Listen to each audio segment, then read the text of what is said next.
नमस्कार, deep dive में आपका स्वागत है। आज हमारे हाथ एक बहुत ही कमाल की रिसर्च रिपोर्ट लगी है जो एक बड़ा दिलचस्प सवाल पूछती है।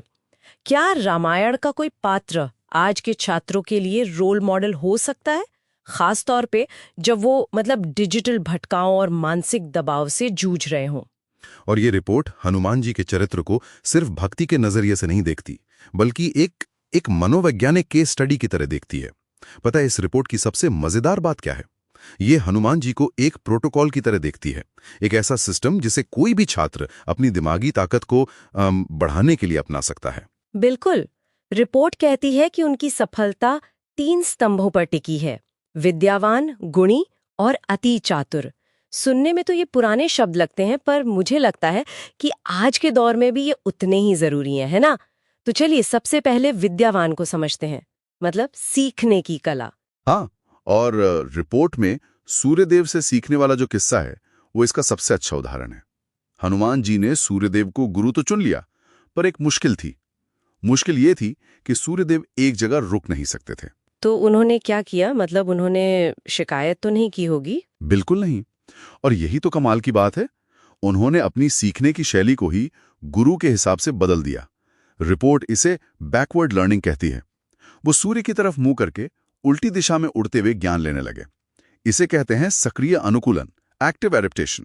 अच्छा, आज के छात्र जो कहते हैं कि ये टीचर ठीक से नहीं पढ़ाते या ये किताब बहुत मुश्किल है, उनके लिए सबक ये है कि शिकायत करने के बजाय अपना तरीका बदलो। एकदम सही।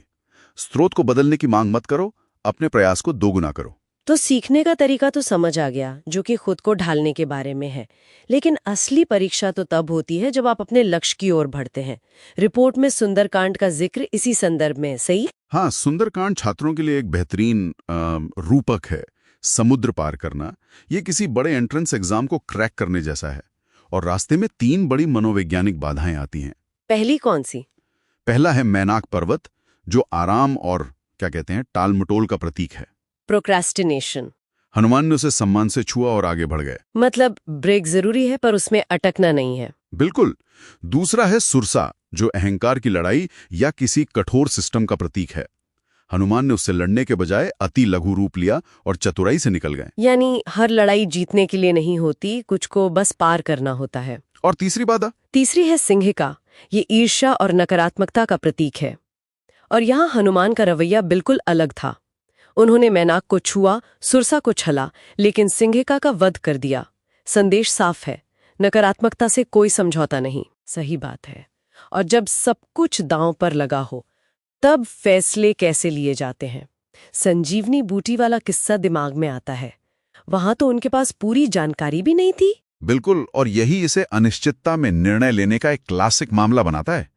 ज्यादातर छात्र इसी स्थिति में फंसते हैं। जानकारी अधूरी, समय कम, और हनुमान का समाधान क्या था? पूरा पहाड़ी उठा लेना। लेकिन क्या इसे लापरवाही नहीं कह सकते? बिना सोचे समझे एक बहुत बड़ा कदम उठा लेना। नहीं, ये आउट ऑफ द बॉक्स सोच है, लापरवाही नहीं। जब आप सही जवाब को लेकर अनिश्चित हों, तो समाधान का दायरा इतना बड़ा कर दो कि गलती की गुंजाइश ही खत्म हो जाए। उन्होंने जानकारी की कमी का बहाना नहीं बनाया, बल्कि परिणाम देने की जिम्मेदारी ली। तो कुल मिलाकर ये कोई चमत्कार नहीं है, ये एक पूरा का पूरा हनुमान प्रोटोकॉल है। हमेशा सीखते रहो, बाधाओं का सामना रणनीति से करो और अपनी कमियों को अवसर में बदलो। स्वानुशासन, अभ्यास और अटूट समर्पण। और यहीं से एक जरूरी सवाल उठता है। रिपोर्ट में हनुमान को जितेंद्रिय कहा गया है, यानी वो जिसने अपनी इंद्रियों पर विजय पाली हो।